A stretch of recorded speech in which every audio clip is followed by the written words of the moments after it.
Hello and welcome to another Industry Live Tuesday. Thank you for joining us. I'm ThatKimberly, and my co-hosts today are Carla.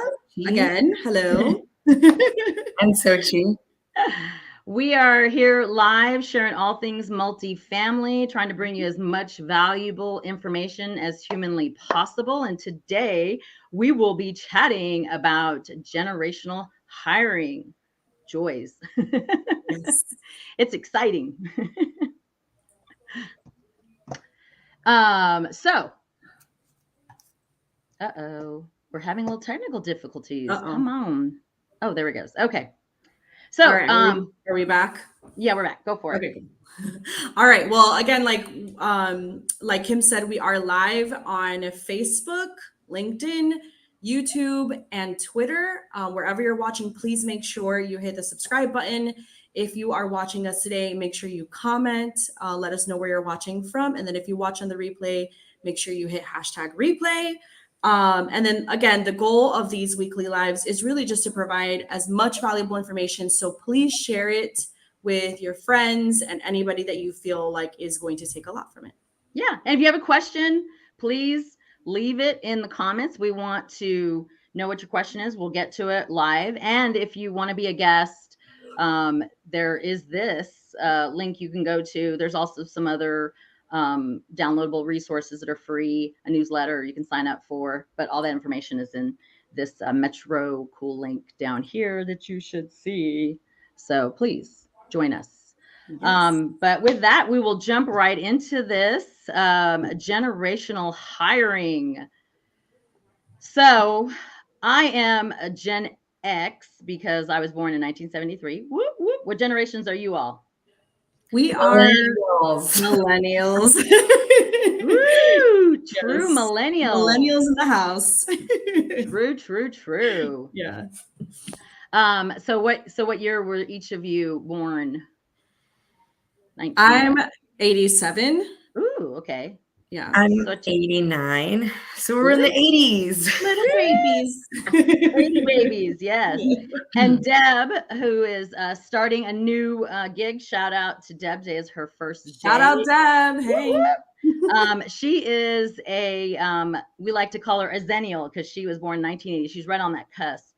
Yeah. So she definitely helps me a lot with the millennials. She's got like 1 foot on Gen Y and 1 foot on Gen X. Absolutely. That's how I would. That's a great way. That's a great way to explain it for sure. So for me, my environment of, just growing up as a, Gen X in El Paso, I was raised around, I have divorced parents, love both my parents very much. I always just say they didn't love each other, but they loved us. So, and my grandparents, I was blessed to grow up with my grandparents as well. So I have a lot of, characteristics, traits from that whole, environment growing up. What would you say each one of you all would be your characteristics, so we can kind of just give everyone context before we dive into these? Yeah, I feel the same. And I know that we were talking the last time we talked about generational differences and, what we take from each generation. It's similar. I grew up with my grandparents being there a lot of the time because my parents worked a lot of the time. And so I kind of took from, the older silent generation, probably more than I did, from my own generation. And so I feel like I'm not the typical millennial. I don't want to use stereotypes because people are very different, and I don't want to be biased. You do have characteristics of. I definitely have characteristics, and then I also have a little bit of the older generation. So I mean, I feel like that's just my experience. But what about you, Sochi? I want to say for me, I mean, I was a 90s kid, so I had the experience of being outside all the time, playing on my with my friends on my bikes, and then I feel like we were also, we experienced the tech part. I feel like the chatting with the AOL came out, and we were all into that. And then Facebook and MySpace, and then with our phones also, we had the flip phone, and then we, went from there. Your generation was the last generation to know what it was like to have no tech. The Gen Zs are the only generation. Well, and now Alpha, which they're not. The Alphas are only about 10 years old and younger, but the Gen Zs don't know what it's like to not have a cell phone, to not have an iPad, to not have social media. Right. And so, your millennials are the very last generation. It was kind of like for us Gen X's, we were like, oh, microwaves, not microwaves, is the light come on, the light, things like that. I remember when my dad bought us the Nintendo 64. I thought it was so cool. And then also when he bought his first DVD player, it was like, I remember that too. Exciting. First together as a family of 4. And then, we got like, I don't know, he was really into like music videos. So we got like a couple of different music videos on DVD. So it was a big deal. Yeah. Well, that's awesome. So then tell us what is something when you go to hire, or when there's a new hire in your organization. Carla, we'll start with you. Like, what do you find is something, major differences between generations that will, what kind of tips can you give when it comes to hiring those different generations? So I would definitely say, obviously, the point is to not have a bias going into interviewing, hiring, working with somebody from a different generation than you. So I think definitely acknowledge that you are an individual, and you're going to be different than anybody that you encounter. Even if they are within your same generation, there still may be differences, but even more so when you are in a different generation. And so I would say that, number one. And number two, understand what makes that person tick and work with that. So, if and I know you're going to hopefully you'll be able to pull up the link that we researched, but just getting to know the person and what motivates them at work is probably the number one thing. And you can actually find that out during the interview process. So it's not just when you start working with them, but understanding that and how that dynamic will fit into your group and your team. Yes. Yeah. Because some people don't care about money. Some people don't care about, they care about family and time off with their family. Right. Some people care about promotions and titles. Like that was real hard for me to understand in the very beginning, back in the day when I ran a team that I had to, but I was trying to seek to understand, it was definitely a challenge. Like, what do you mean they don't want to work, all the time? What's wrong with them? Yeah, I actually was reading an article this morning from the NAA, and it was talking about how with the Great Resignation, there's been a huge shift in getting to understand what the employee is wanting in order to be engaged. And obviously money is not always the case. Yeah. And I feel like the typical response to something like that is like, well, just give them more money. We'll just, give them a raise. And people don't necessarily want that. They want other programs or other resources that the companies can provide, like health and wellness incentives, like you said, time off, outings, company outings, company engagement, where they can get to know, all the other employees and their families, like things like that, that is cross-generational. It's not just specifically, money related for, your typical person. And asking that, do you think that's a fair thing, just to straight out and ask the question? There's not any, I don't know if the HR laws have changed, but is that, I know. I think on that list that you guys have on there, I really, what I was going to add to it is I really like the fact that they do encourage for us to ask them feedback. Yes. So yeah, absolutely. It's what they want.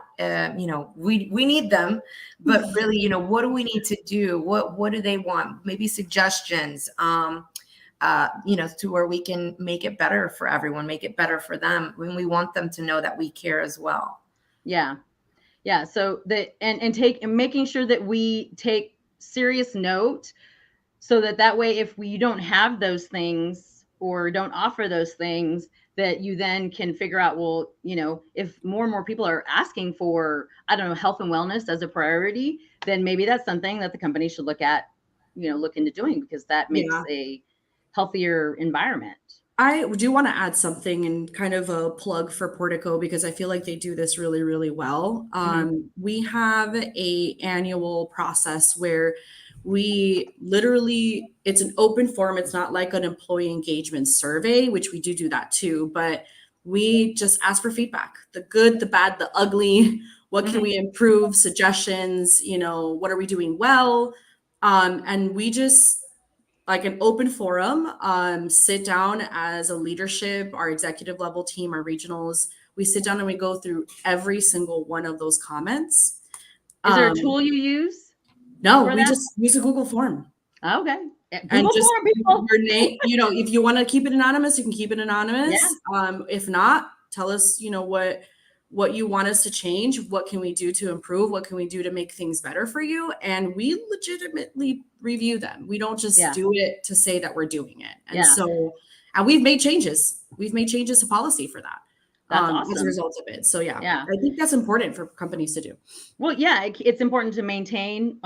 Gen Z, the few things that I have read and more that I see, they talk about Gen Z wanting feedback. I mean, I think we've all wanted feedback. I just, like, for my generation, we just didn't get it. Like, we were horrible in the beginning about giving peer reviews, and we slowly got better. And ours was a different situation because we had investors that we had to go and ask for these, changes to be made. So we would do our best to make our own, but sometimes it was just hard to be able to, it was, I don't know, we should have done it anyways. Hindsight, I think back, we should have just gone ahead and gotten the feedback, even if we couldn't do anything with it. But yeah, I don't know. Sochi, how do you feel about the whole feedback loop? Yeah, well, similar to Carla, that's essentially what we do as well. Zumper does reach out to us constantly. They do want to hear from us. They always want to hear from us. And that's I don't know. I like that. I actually asking you, Kim, have you ever been in a position where you're doing everything their way and you have ideas and you're like, I wish, I can, I really just want to talk to them about this, or I think if we really did things this way versus this way, there can really be a shift and change for the better as a company. Have you ever been in a position where you felt like you didn't have that, but you wish that you did ever? Oh, well, in my consulting realm, absolutely. I ask, somebody hires me to do something, and I put it all together in a package, and I give them, here are the things to change or do, like as it relates to social media or marketing or things of that sort. And some of it is highlighting the employees, right? Like it's touting them, and sometimes companies just have a hard time with that. The bigger, depends on the size as well as the mindset of the executive staff. So sometimes it's gone well, and sometimes, they paid me and didn't apply anything that I trained them or showed them that they needed to change, right? Like, but at the end of the day, it's not my, not my company. At our company, we tried to do our best to do that, but because we had others we had to report to, but we also communicated well with our team. I felt, we always, if they didn't want to talk to me, they would go and talk to my business partner. But we tried to take in consideration their feedback, like holidays. Sometimes they didn't want to get together for a holiday party. They just wanted the time off, or they just wanted a gift card. We started doing that because we didn't want to force people, to be able, that they had to come and hang out, right? Like on a holiday, on some of their time off. So, things that we made adjustments like that where we didn't have to ask permission as it related to like raises or different promotional things, but finding out in the beginning was, I wish we would have done, hindsight, and you can't change that, but I know what I would do differently next time. That's one thing that I noticed too, that so much has changed, even with the holidays, and using Labor Day as an example. I saw so many places open when before it used to just be closed, and I remember working with, before when I was in staffing, a lot of employees, they wanted to work during holidays. They wanted that option. And you know, obviously for me, I'm like, why would you want to work? You know, some people they don't mind. They have nothing to do. They want to make money. So again, is just like you had mentioned, you know, just giving them what they want and not really, you know, what we want, but being open to that and having options, different options and flexibility is great. Yeah. Because, there's people out there, they're like, yeah, I want to work. I don't mind. Well, and if you have you know, I know it says, you know, in everything we read about hiring is like recognize your own biases, you know, maybe having a mock interview with some of your other executives so that way you can take note to, or with your HR person, so you can take note to those biases, because something I read that there's 180 plus, you know, unconscious biases that we all have, you know, we don't have all 180, but there are so many different ones that you don't even think about it sometimes. And the last thing I ever want to do is offend somebody. Of course. So I have to be very aware of that. But doing a mock interview would definitely, I always bounce off ideas with friends and executives with like, what do you think about this? You know, what did you do in this situation? Just to kind of get some other like-minded, you know, peers feedback, so that you can do better. Like, you know, I seek to understand, but at the same time, I want to do better with that information. So, you know, figuring out what those things are so that you don't go into that interview and foul it up or offend somebody. Exactly. You know, has definitely been very helpful in my hiring. Yeah, there's a lot of courses, or just, you know, just like even for the Houston Apartment Association, we had a guest speaker come in. I completely forgot his name, but it was, you know, we're talking about unconscious bias and diversity, and it was so good to hear him and to mention certain topics that, you know, things that we say and we don't even realize, like. You know, and like then what was one of them? Can you remember one of them? I think one thing he said that he's trying to change is not saying you guys, because not everyone is a guy, you know, maybe there are women involved. So not saying you guys. He's like, that's something that I'm just so used to saying. I want to change that because, you know, it not to say, I mean, it could offend somebody. And again, it's taking acknowledging it and just, you know, taking accountability and just making that day-to-day change. Even with you, Kim, you know, we don't say vendors, we say suppliers. Yes. Things that, you know, we just have to learn from it and, you know, continue to change. Yeah. There something that we did in the very beginning that I can't remember where we got it from, but when someone was hired, we had a schedule and everybody went to lunch, you know, took an hour, or like they didn't have to go to lunch, but, you know, we'd say on your lunch break, time off, right? Yeah, that we would pair them up. So, and everybody had to pair up, even us, you know, all the executives, didn't matter what, you know, whether you were a camera person, an editor, a producer, a salesperson, whoever you were, everybody had an hour, you know, together with one of their coworkers, and then and not talk about work, but just talk about that, like 30 minutes of who you are, so that they can connect, they can better understand who they're working with, so that we felt more of a bond that way. I felt, and we would do like team building events. You know, we try to do our best to do it every 6 months, to do some sort of because that really helps when you're building it, you know, you're in your culture of your corporation. And then it also helps with getting, so you're not just, you know, if you're the president of the company, you know about your people, you know, right, and what it's going to take to make them thrive. Yeah, I think getting to know your team, something that kind of starts from the top, right? So I've worked for companies, I'm sure we all have that. It's like you come to work, you do work, and that's it. Yeah.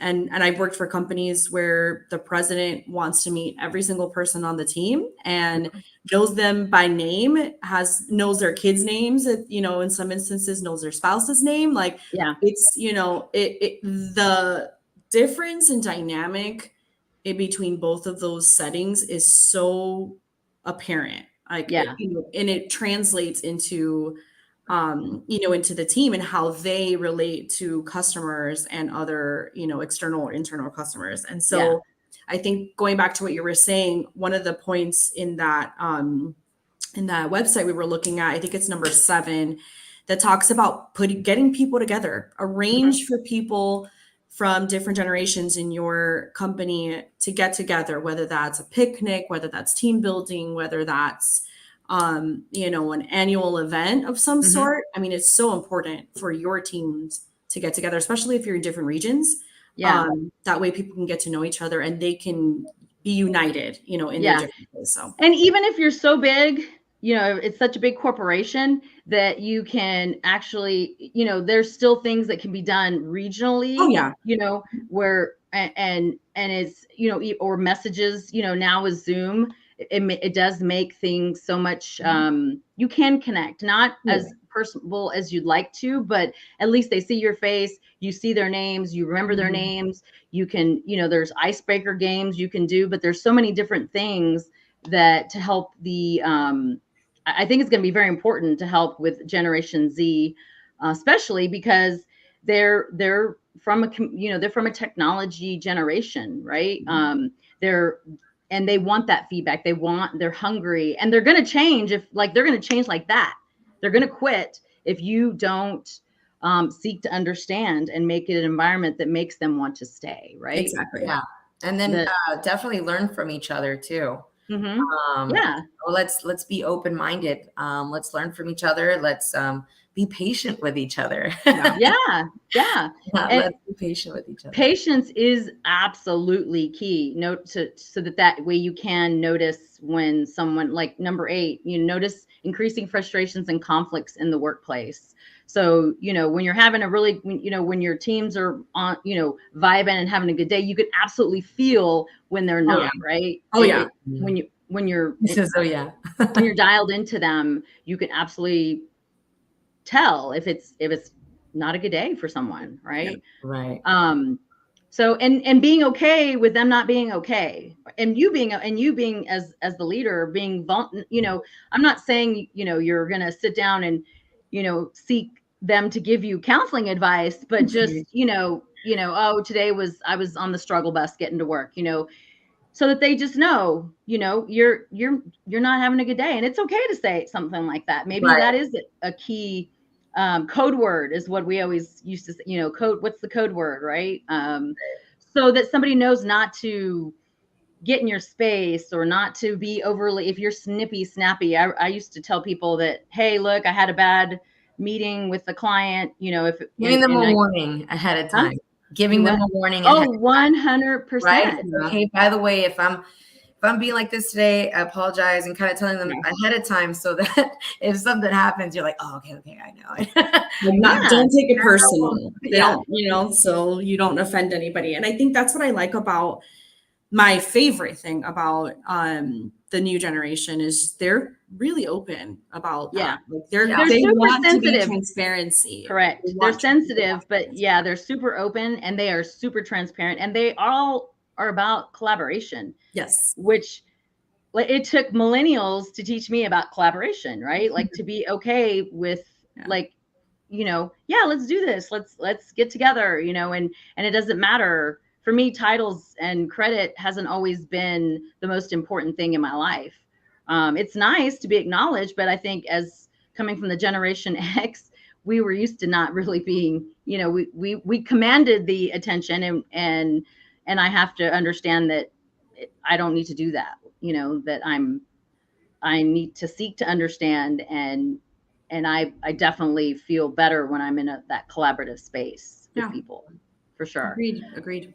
Yeah. So that just, and being transparent with your management style, because we used to tell people, hey, we're not micromanagers. If you're not getting your job done, we're going to know. So that was kind of one of we used to scare people in like, hey, how do you feel about this? And how do you feel about, because we were a startup, like we wanted them, we went through so many different people in the beginning, as far as when it came to sales, just the sales side, that we're like, if you're not selling, it's not going to be a win-win for either one of us. Right. So, but we're not going to micromanage you. How do you guys usually start that conversation off when you go into? So that is one of the questions that I definitely don't miss in an interview, because it's going to let me know How they work. How they work. And besides asking them, right? But it helps me, it helps me. I've learned the hard way, of course, how to deal with different people, and the fact that you have to know in a leadership position how to deal with diverse personalities, with diverse generations, with diversity in general. So if you're not an open person in a position of leadership, it's going to be very difficult for you to handle now all of these generations that are working in the same space. So you have to know, and that's one of the questions that I ask all the time. Tell me what type of leadership you work well under, and then I will tell you what type of leader I am, and we'll try to figure out a way to make the both of them fit, because they absolutely can. It just takes compromise from either end. Yeah, communication and being transparent, for sure, with that compromise, because it's not it's no longer my way or the highway, right? Exactly. Like, remember that old saying, stereotypes are out the door, and so is it's my way or the highway. It just doesn't work. That's not a fun environment. I mean, I used to hate it when my mom used to tell me that. Like, it would just frustrate me to know, so I try to put myself in that situation of like, would I like that if somebody told me that, or how would I feel? And it doesn't make you want to work hard for that team, right? It makes you like defensive. Like it, so it sets the tone for, I feel like, just not a good work environment in general. So So have you ever had somebody tell you it's my way or the highway? In a sense, not in those certain terms. Literally. I remember in school I used to say, "This isn't Burger King. You can't have it your way." Oh, like that's essentially. Like, all right, Miss Flores. Well, this isn't Burger King. You can't have it your way. Oh, that's yes. I believe I remember hearing that little saying. You can't have it your way. No, I think my biggest thing is it really, again, it just comes down to the person. Understanding them, understanding how it is that they work. If there's certain if you're requiring something from them, just making sure you guys are, head to head, knowing exactly what is required. You understand, having that transparency or that communication is perfect. Even an update. I love to update my supervisor from time to time if I know something is supposed to be due, but it's not due, and because she's not here, I work remotely, so I want to make sure that I'm being engaged with her and all that good stuff. But yeah, I think another thing too is, but I have been at other jobs where I feel that they are not judging me, but my age, I don't like that. Like, don't assume because of your age you can't, because of my age that I'm not able to execute certain things, jobs, quotas, whatever. I know that there's other people that have felt that way, and it's different now. And I can't speak for anyone else, but yourself. Times are changing, and we can't see things the old way anymore. We have to move forward and learn from each other and treat each other equally is basically it. Agreed. 100%. And it will make everyone's life a whole lot easier. Like, I was always the first person to tell them, hey, if you need something from me, give me a deadline, right? And vice versa. I'm going to do the same with you. Like, if I need something from you, so I'm not bugging you, and then I'm also not letting you down at the same time. Like, and if something changes and you can't get it to me, then let me know that as well. So, like, kind of like you said, Carla, back to like what kind of leadership style, when you are interviewing someone, asking them those teeing those types of scenarios up with them is very, very important. So that way you can have that open line of communication so they're not caught off guard. Because when I was traveling, it was always like, hey, if somebody needed something, they need me to review something, or they needed me to sign, like, it was like, okay, I need this by this time, because sometimes it just wasn't possible, right?